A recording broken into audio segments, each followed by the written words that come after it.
Assalamualaikum warahmatullahi wabarakatuh. Waalaikumsalam warahmatullahi wabarakatuh. Nah, balik lagi di podcast hari ini. Nah, podcast hari ini Hmm. saya kedatangan teman saya lagi. Kita akan bincang-bincang dengan Hmm. dia. Teman saya ini dia dulunya ketua OSIS waktu di pondok pesantren. Dia masuk jurusan biologi. S1-nya jurusan biologi, Fakultas Oh FIPA iya, alhamdulillah. di IPB. Dan beliau juga Hmm. aktif di beberapa organisasi waktu dia kuliah. Dan Hmm. sekarang dia menjadi laboran di ITERA. Nah, bagaimana Iya, kisah alhamdulillah ya. perjalanannya? Kita simak. Ini dia teman saya Muhammad Lutfi Salam.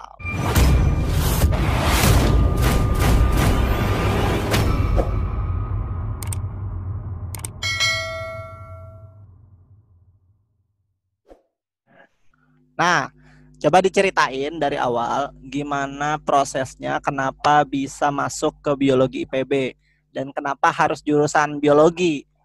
Apa cerita di balik itu semua? Mungkin ada perjuangan-perjuangannya atau ada cerita suka dukanya? Boleh diceritain dari Oke, awal. ada.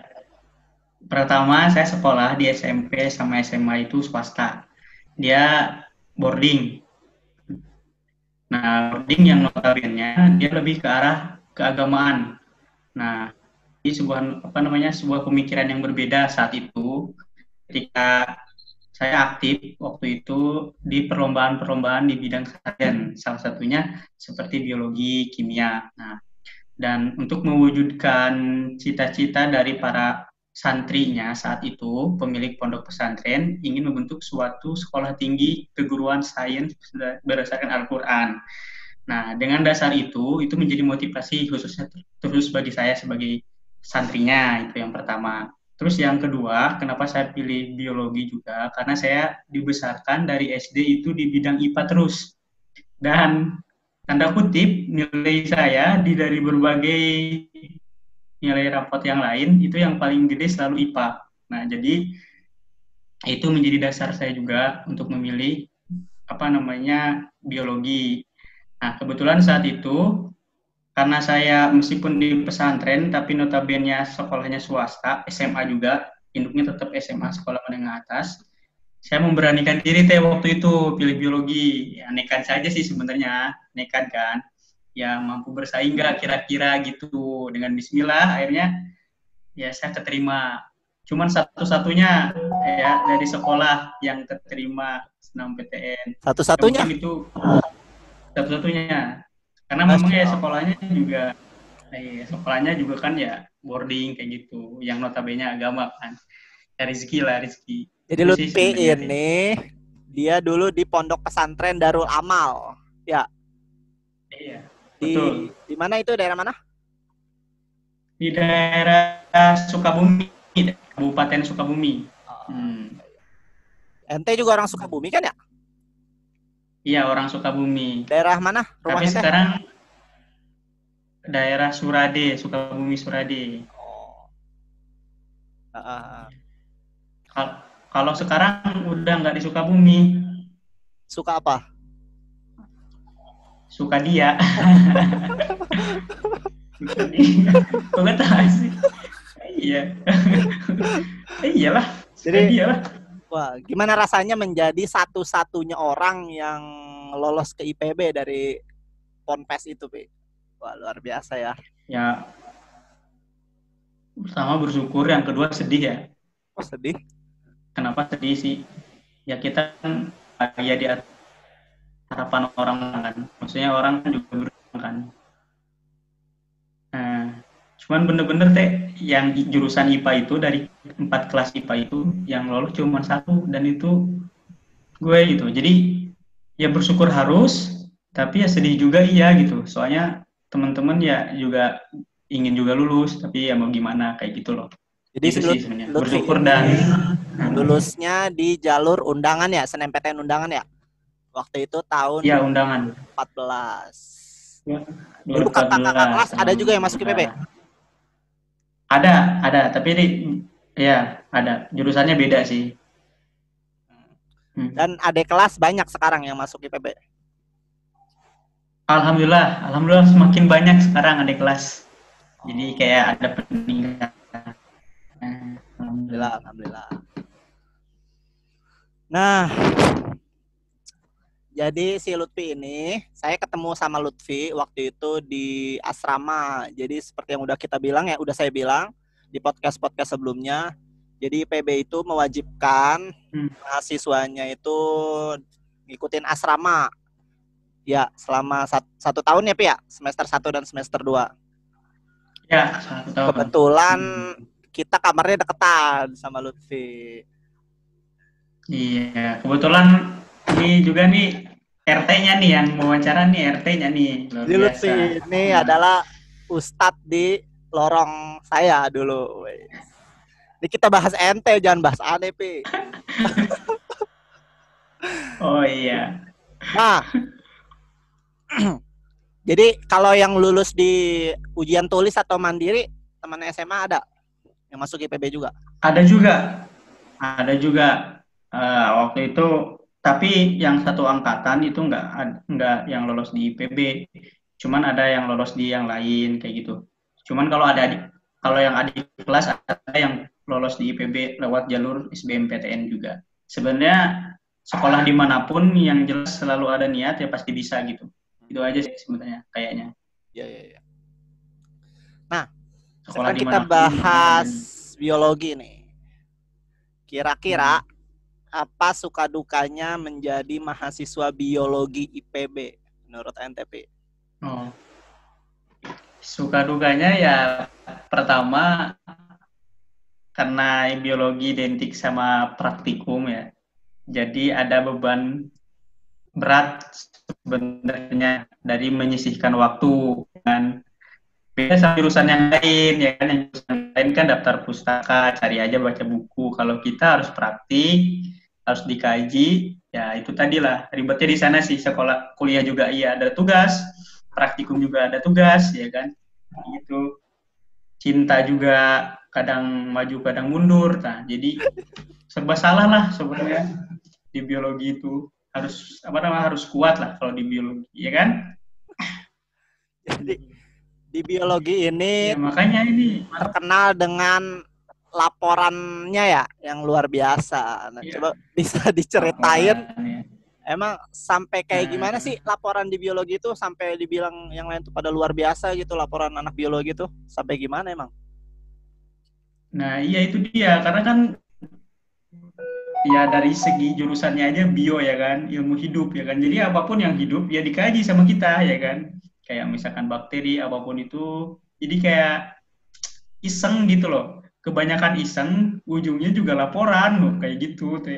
Kebanyakan iseng, jadi harus kerjain laporan, mikirin orang gitu loh, mikirin lalat, mikirin bakteri, ya, kayak gitu loh. Ya. Terlalu banyak mikirin itu, hati nggak kepikirin kan, jadi bingung. Jadi serba salah lah pokoknya. Oh, gitu. Nah, jadi bisa diceritain nggak kan semester 1 sama semester 2 di IPB itu kan hampir rata-rata sama semua ya. Belajarnya itu kayak pelajaran SMA ya, gitu ya. Karena kita itu di IPB itu tingkat persiapan bersama namanya ya kan. Nah, setelah semester 3 kan baru masuk ke departemen ya atau jurusan masing-masing. Sudah mulai kerasa tuh ya yang namanya biologinya ya. Nah, coba bisa diceritain nggak?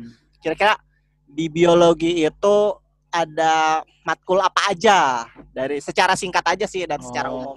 Mulai dari semester 3 itu belajar apa, semester 4, semester 5, semester 6 gitu. Bisa diceritain?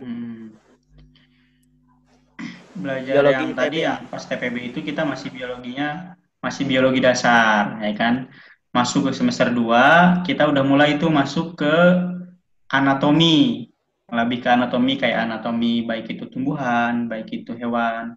Nah, masuk lagi semester 3 maju lagi ke fisiologi. Nah, ya kan lebih ke arah fisiologinya sama biologi hewan, biologi tumbuhan. Nah, sambil masuk juga ke yaitu tadi apa tuh namanya, ada ke bakteri juga, ada mikrobiologinya juga ya bakterinya. Terus kemudian ada jamur juga, ada mikologinya juga. Nah, jadi kita belajar tentang tadi anatomi, tetap fisiologi, cuman bertingkat gitu. organismenya. Menurun sih sebenarnya ke organisme-organisme yang lebih kecil gitu.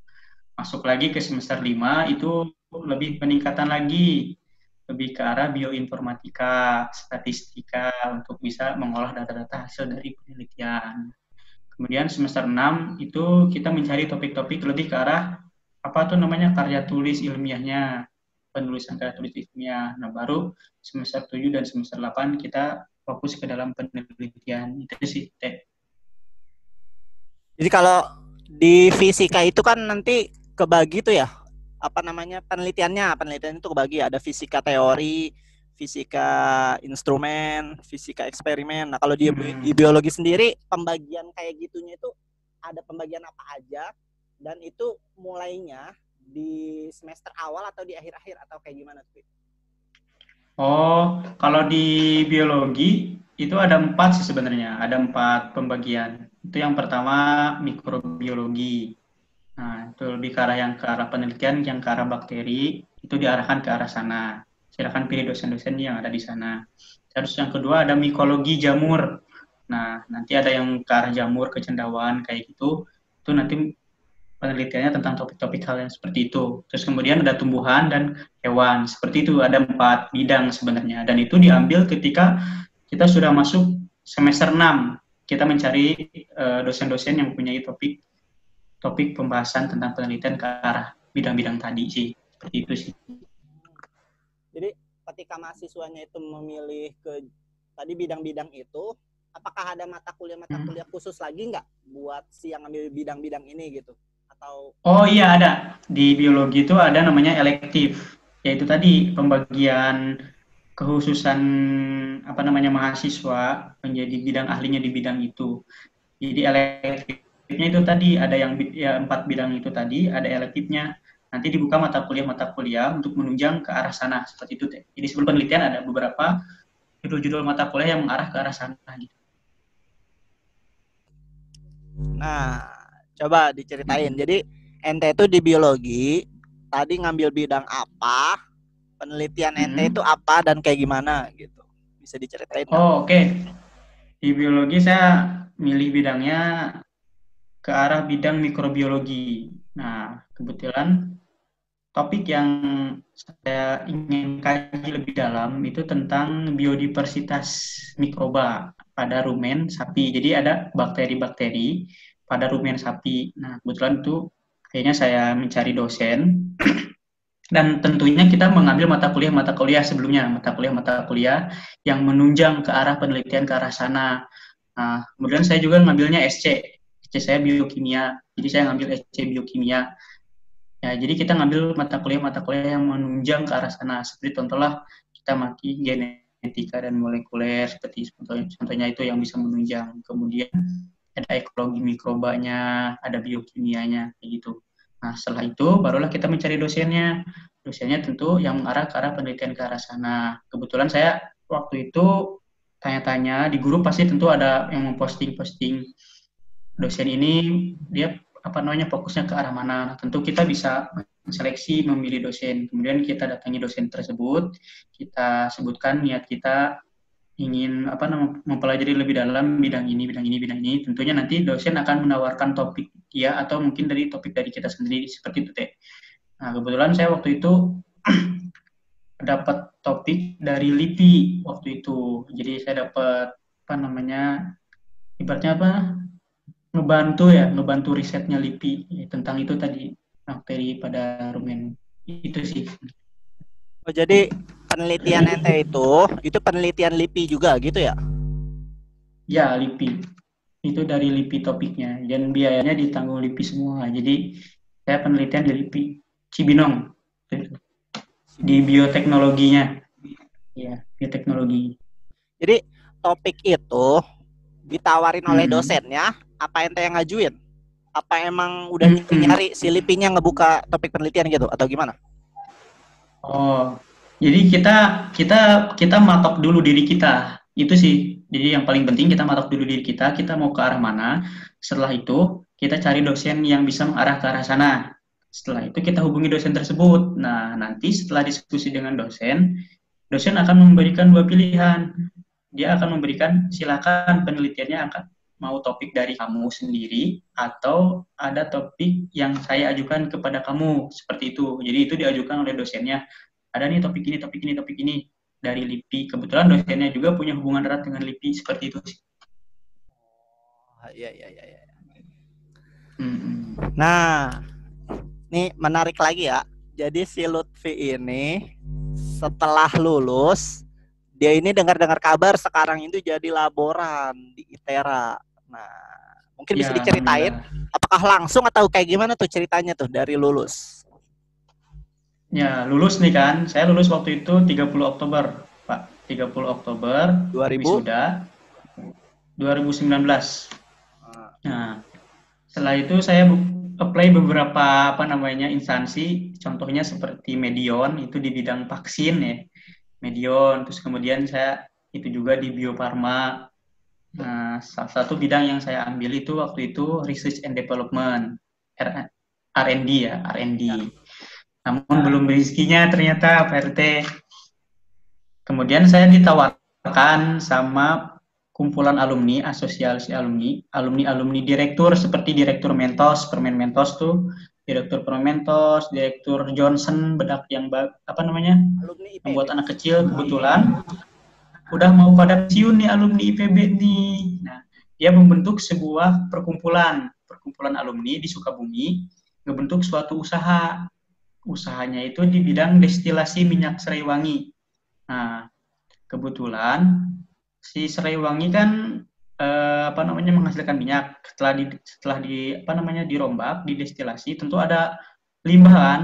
Nah, limbahnya itu untuk sementara waktu belum ada yang bisa memanfaatkan. Nah, akhirnya saya dipanggil untuk bisa memanfaatkan limbah tersebut. Nah, sebelum saya terima di ITERA ya, saya bentuk itu limbah menjadi pakan buat sapi dengan bantuan bakteri. Nah, itu dia kebermanfaatan dari ide dan niat kita mengambil penelitian. Jadi kita bisa mengaplikasikannya nanti setelah lulus. Nah, gimana caranya? Gimana tadi caranya mengubah serai wangi tadi jadi pakan?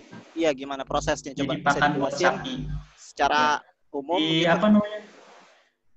Jadi simpelnya difermentasi. Jadi si limbah tersebut kan kalau misalkan kita biarkan di alam, dia akan kering, terkena panas matahari atau akan lapuk terkena hujan ya kan. Tentu limbah itu masih bisa dimanfaatkan, tapi harus diawetkan. Fermentasi kan pengawetan ya kan, menggunakan mikroba. Nah, kebetulan waktu itu saya menggunakan mikrobanya EM4. Nah, itu diawetkan si pakan tersebut ditambah beberapa aditif seperti kayak konsentrat ataupun tambahan-tambahan yang lainnya, yang unsur-unsur yang penting dalam pakan itu harus terpenuhi ya kan, untuk kebutuhan si sapi atau si ruminansia yang lain. Seperti contohnya yang paling simpel sih serat sama protein. Nah, kita tambahkan zat-zat yang lain seperti kayak dedak ataupun molasses yang lain ditambahkan, diram lah bentuknya, di fermentasi itu ram kan, jadi tidak ada oksigen sama sekali. Nah, setelah itu selama 30 hari. Nah, setelah itu ternyata si limbah tersebut yang harusnya kan lapuk atau ternyata masih awet. Nah, itulah fungsinya fermentasi. Jadi masih awet, masih kandungannya masih bagus. Nah, lalu dilakukan uji palatabilitas. Uji palatabilitas itu adalah uji untuk melihat pakan kita itu dicerna atau tidak sama sapi. Dan alhamdulillah waktu itu uji palatabilitas yang saya lakukan itu berhasil, dan seluruh dan masyarakat di Sukabumi itu menyukai dan bahkan mau meminta langsung gitu resepnya ke saya secara pribadi, dan pihak alumni pun mau mengontrak saya untuk bisa berasosiasi dengan mereka dalam hitungan bisnis. Jadi nanti akan dijual juga ke beberapa alumni IPB ya yang punya peternakan kayak sapi di Jakarta kayak gitu. Banyak banget ya, ribuan sapi kan butuh pakan. Nah, saya nanti akan mensuplai mereka gitu. Jadi nanti ada pembagian persen gajinya di sana. Namun ya seiring berjalannya waktu, saya juga upload juga di ITERA atas izin Allah, rezeki dari Allah, saya terima juga di ITERA. Saya istihoroh, itu yang paling penting. Nah, setelah istihoroh saya pilih ITERA. Itu begitu perjalanannya. Aduh, ini menarik ya tadi. Eh, Hmm. mulai dari kan tadi ditawarin untuk meneliti itu ya. Nah, itu yang nanggung semua apa namanya percobaannya, itu namanya percobaan atau praktikum yang ente buat kan ya, menjadi pakan sapi Ya. itu siapa yang menanggung gitu. Kenapa? Oh ya, alhamdulillah teh. Saya tuh bersyukur ya. Jadi dari penelitian saya di apa namanya sepenuhnya saya dibiayain oleh LIPI untuk penelitian.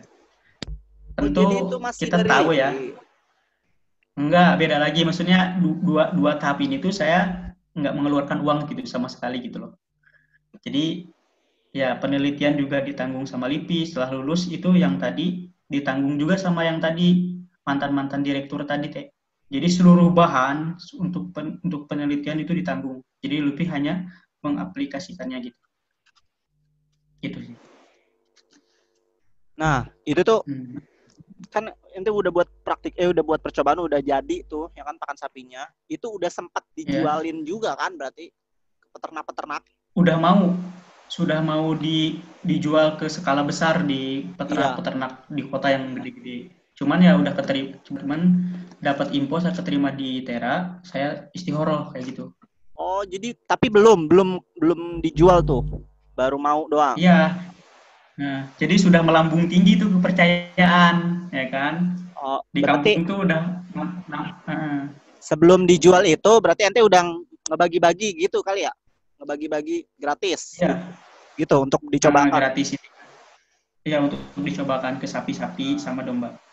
Itu ente itunya sendiri atau ada tim melakukan percobaan itu? Sendiri deh, Sendiri? Waduh, sendiri.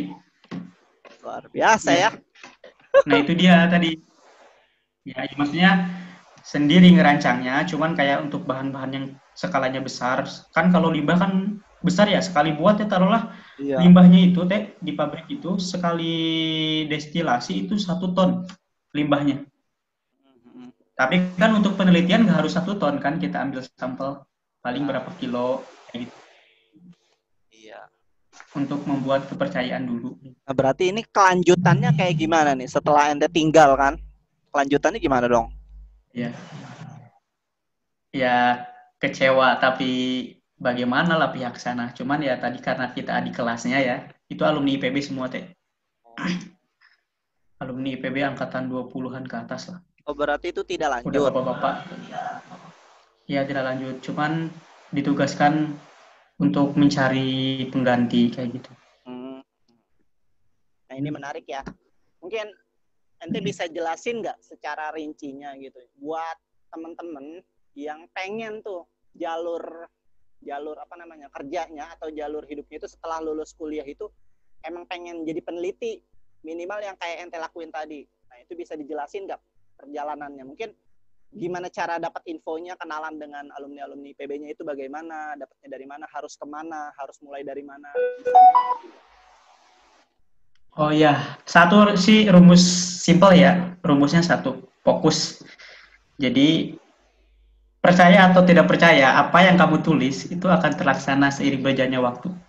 Percaya tidak percaya ya.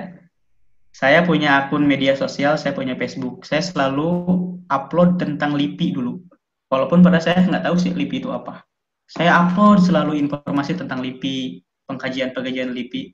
Sering berjalannya waktu, saya mendapatkan biaya untuk penelitian di LIPI.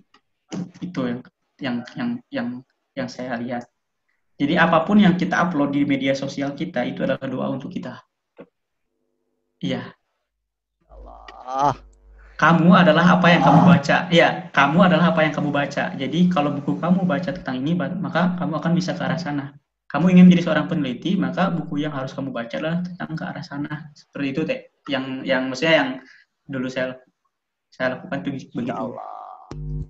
Nih kebayang ya gimana ya. Ya, baik media atau apapun.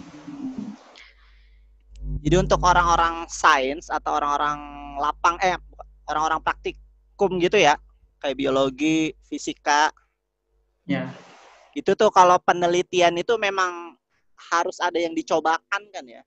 Jadi sehingga emang butuh biaya sih rata-rata kalau dalam penelitian, dan Lutfi ini salah satu orang yang penelitiannya tidak mengeluarkan biaya ternyata ya, dapat gratis, dan itu dari LIPI. Wah, luar biasa. alhamdulillah. Luar biasa ya. Alhamdulillah, itu dia. Ya itu dia tadi. Ya benar simpel sih teh. Ilmu itu hadir dari keinginan, tapi butuh juga dana ya. Ya, Sosial sih. Kuncinya sosial. ya, ya. Kalau kita pengen dananya ditanggung orang ya kita harus sosial. Gitu aja.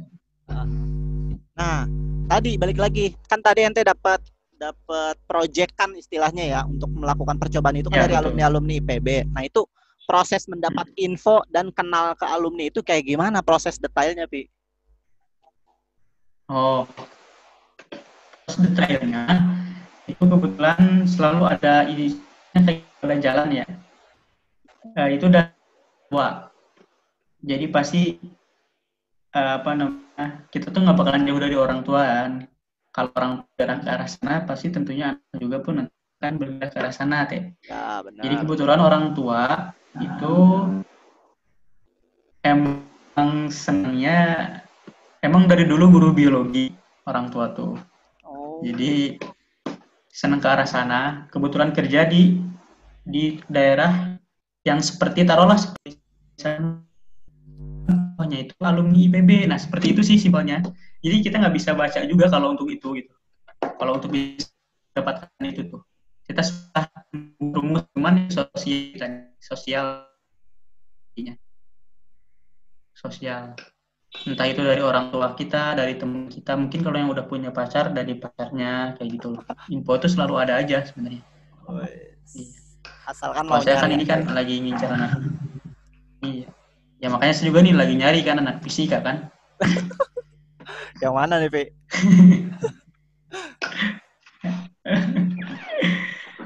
Ntar disalamin dah.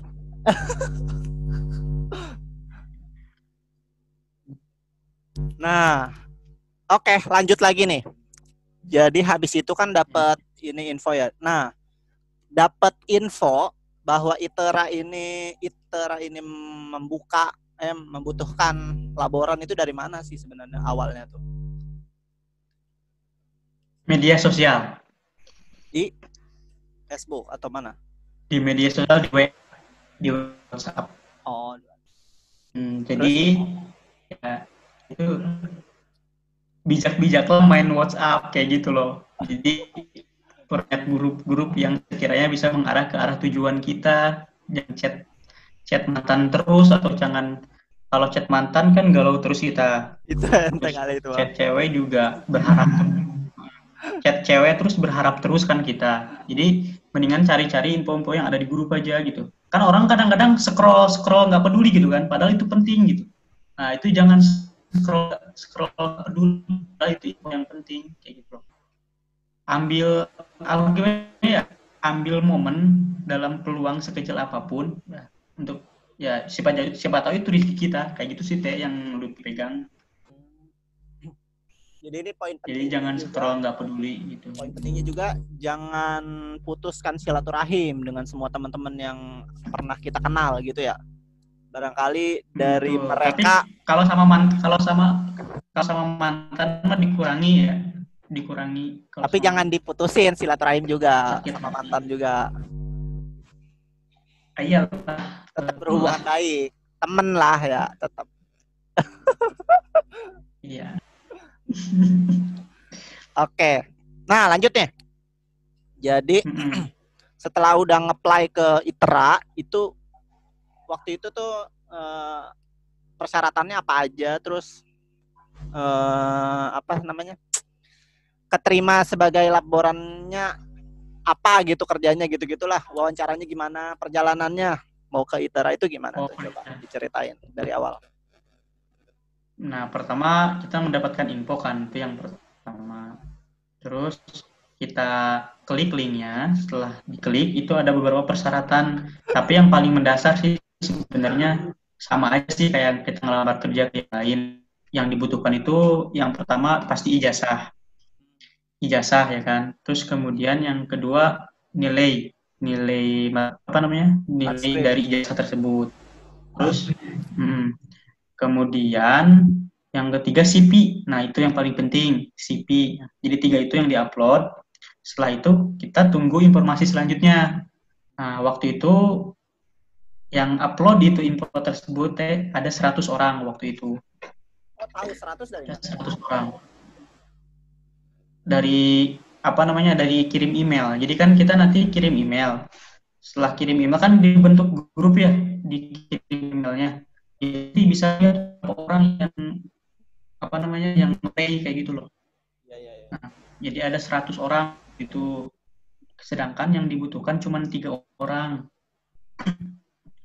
Nah, jadi kita bersaingnya di sana tadi bersaing berkas-berkas. Setelah itu nanti kita akan dihubungi lewat email itu untuk wawancara kayak gitu.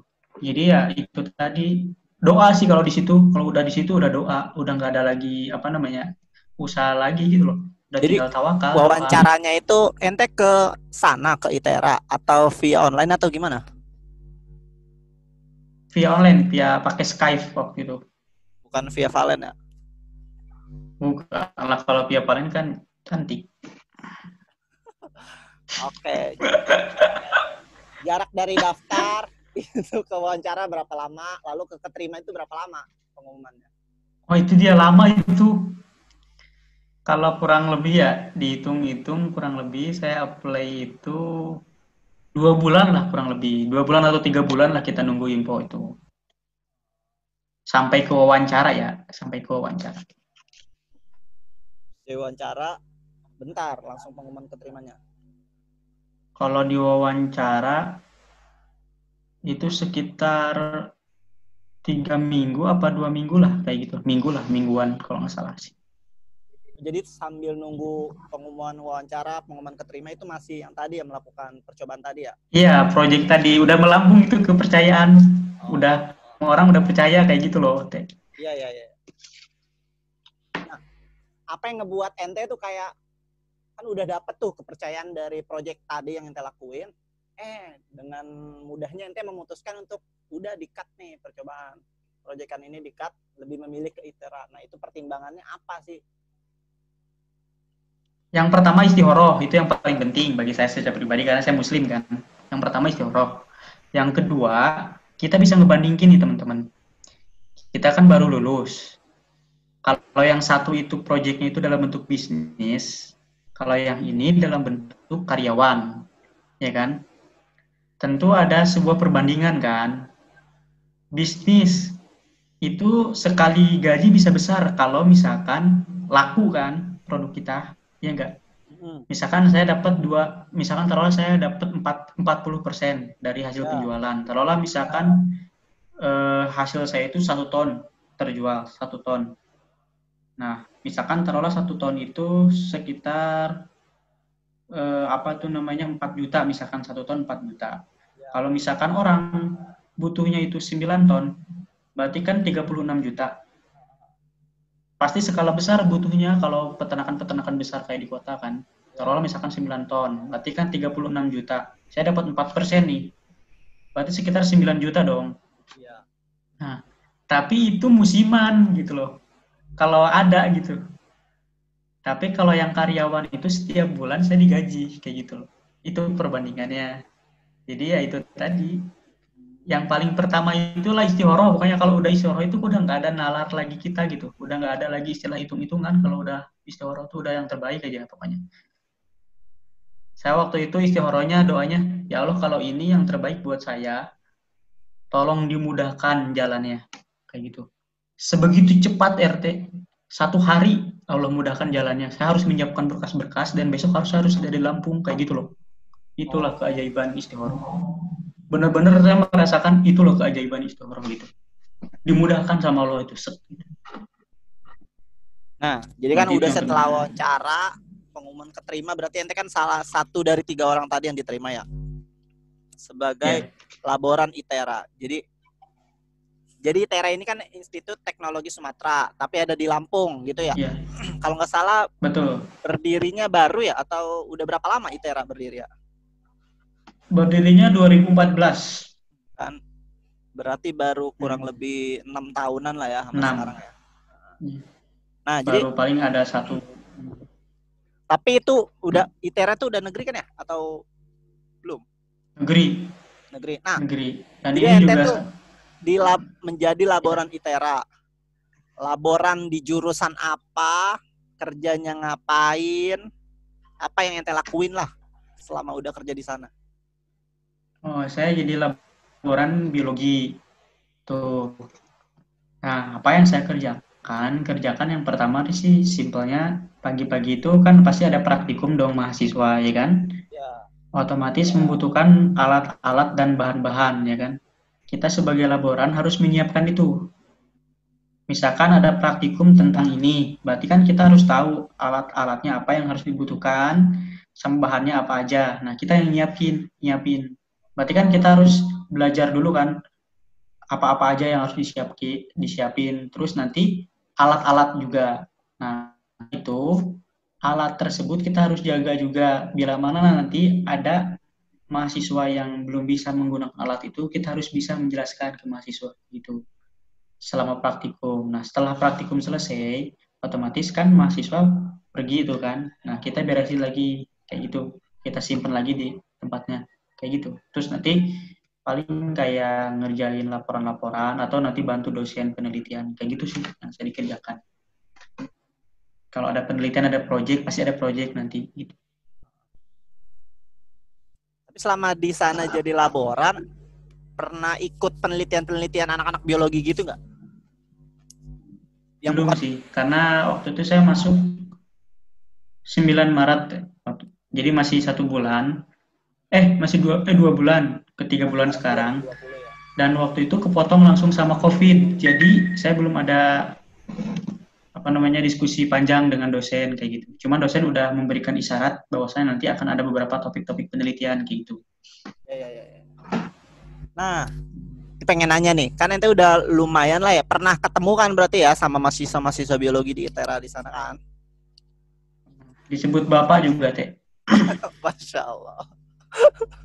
Iya kan? Iya benar.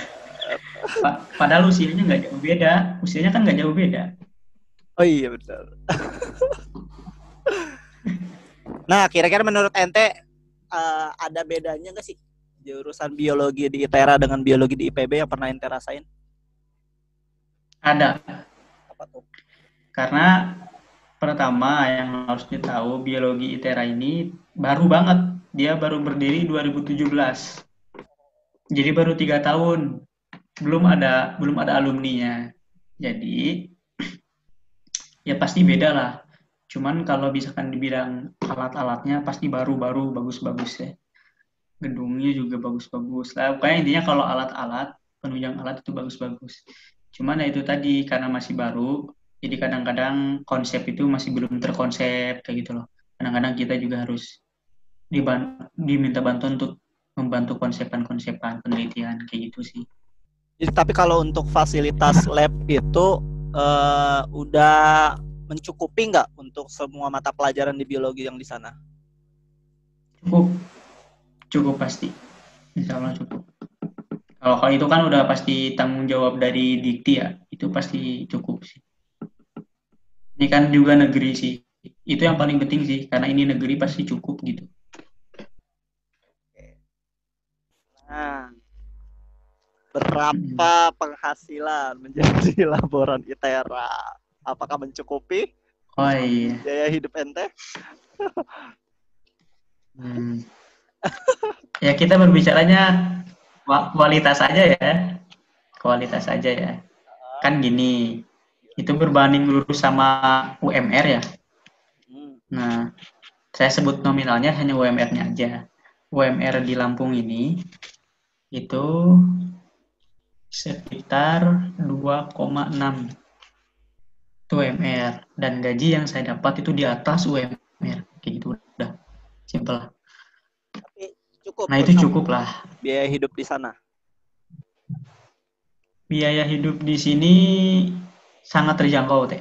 Untuk makan, untuk kayak gitu itu sangat benar-benar sangat terjangkau. Pasti beda jauh banget sama di Jawa, tentu di Pulau Jawa. Oh beda jauh. Itu sangat dibilang cukup. Kenapa? Beda jauh biaya hidup di sana dengan waktu dulu kuliah di Bogor. Ya jauh lah. Maksudnya nggak jauh sih kalau sama Bogor, hitungannya kalau sama Bogor. Mungkin kalau sama Jakarta ya jauh. Tapi kalau sama Bogor ya hampir mirip-mirip lah untuk biaya hidup. Oh. Mirip lah untuk sama Bogor tuh mirip, hampir mirip banget. Sama Dramaga tentu mirip banget.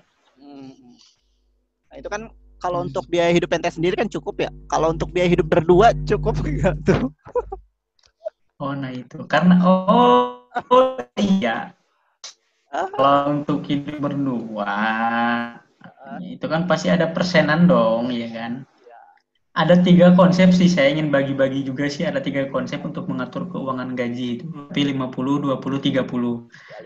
30%-nya itu ya 532. Ya pasti ya tahu lah itu. Ya apa namanya, yang 30%-nya yaitu untuk dan lain-lain. Cukup lah. Ya untuk pasangan kan dari investasi itu. Investasinya kan digulirin.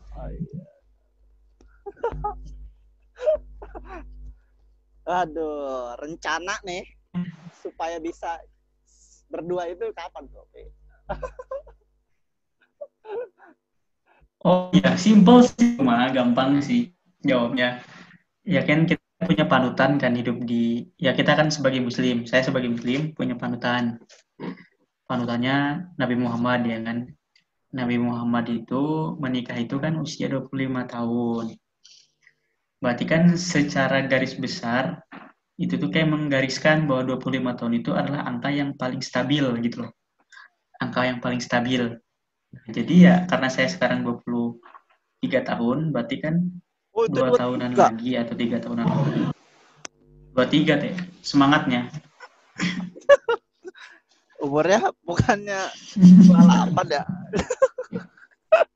28 kalau nanti Agustus, kan saya Agustus itunya lahirnya. Jadi kan sekarang belum Agustus, jadi masih 23. 96. Ya dong. Masih muda. Nah, Iyalah, masih muda orang. ada pesan-pesan nggak buat orang-orang yang pengen masuk jurusan biologi juga ini? Apa aja yang harus dilakukan? Oh, pesannya sih paling paling 3 poin lah ya. Poin yang pertama itu cinta dulu. Kalau kamu nggak cinta ya jangan kamu pilih. Kamu bangun cinta dulu baru kamu pilih. Mantap. Iya dong. Yang kedua, seleksi ya. Kamu kan nggak bisa, walaupun kamu harus kamu pelajari itu semua biologi, tapi kan sangat kompleks biologi itu. Jadi kamu harus seleksi mana yang akan kamu pilih gitu. Mana yang akan kamu lebih pilih untuk didalami gitu.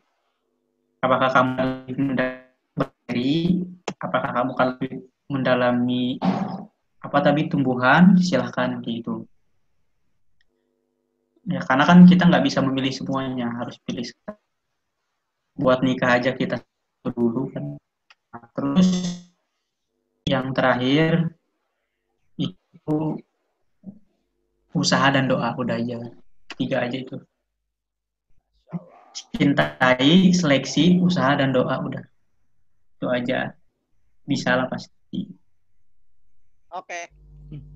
Nah, jadi buat teman-teman yang ngeliat video ini dan pengen nanya-nanya seputar jurusan biologi, penelitian-penelitian biologi yang khususnya yang tentang mikrobiologi itu ya, bisa menghubungi ente ya. Boleh ya nanya-nanya ke ente? Ya, kalau bisa. Jadi silakan DM aja ke Instagramnya @lutfisalam, nanti ditulis @lutfisalam. Boleh silakan DM IG-nya aja. Nanti tanya-tanya aja ke dia. Oke, Pi, boleh kan? Boleh lah. Jadi kalau kalian DM-nya tidak dibalas, boleh ditulis di kolom komentar, laporin. Kalau nggak dibalas sama dia, nanti saya yang ngiriin dia. Oh iya. Oh ini nanti ada yang nanya teh. Apa?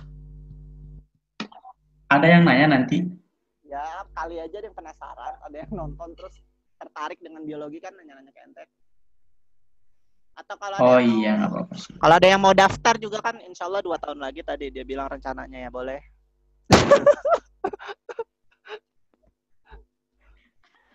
Oh yang itu. Oke. Minta doanya aja atau yang itu. Terima kasih banyak Lutfi salam atas info-infonya, berbaginya. Semoga apa yang kita omongin bisa berfaedah ya hari ini. Jadi Ya, alhamdulillah. ke anak fisika.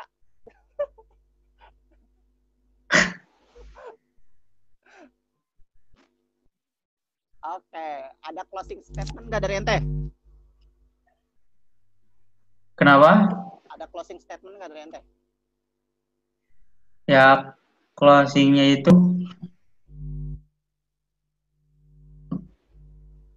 bergeraklah seperti angka 8. Ya kan? Dua lingkaran yang saling mengikat kan, nggak ada ujungnya. Nah, jadi apa namanya unsur-unsur dalam mencapai cita-cita itu harus saling mengikat dan saling menguatkan. Itu kan kayak dua lingkaran yang saling mengikat dan menguatkan kan angka 8. Apa aja yang harus saling mengikat dan menguatkan? Yang pertama adalah usaha. Yang kedua adalah doa. Yang ketiga adalah tawakal. Sudah, itu aja sih. Oke, terima kasih banyak Lutfi. Tadi jangan lupa ya kita menjadi angka 8. Dan Lutfi sementara masih satu lingkaran ya, lagi mencari lingkaran yang lain. Terima kasih Lutfi atas Nah, itu dia. Sebenarnya itu sebagai kode juga sih. Kode juga sih itu. Terima kasih banyak Lutfi atas kesempatannya hari ini. Semoga apa yang kita omongin berfaedah. Kesempurnaan milik Allah, kekurangan milik saya pribadi. Akhirul kalam, billahi taufiq wal hidayah. Assalamualaikum warahmatullahi wabarakatuh. Dadah. Terima kasih sudah menonton. Semoga videonya bermanfaat. Jika dirasa video ini dapat membantumu, boleh banget kamu share ke semua sosial mediamu. Siapa tahu dapat membantu orang lain juga. Jangan lupa like, comment, and subscribe. Dadah.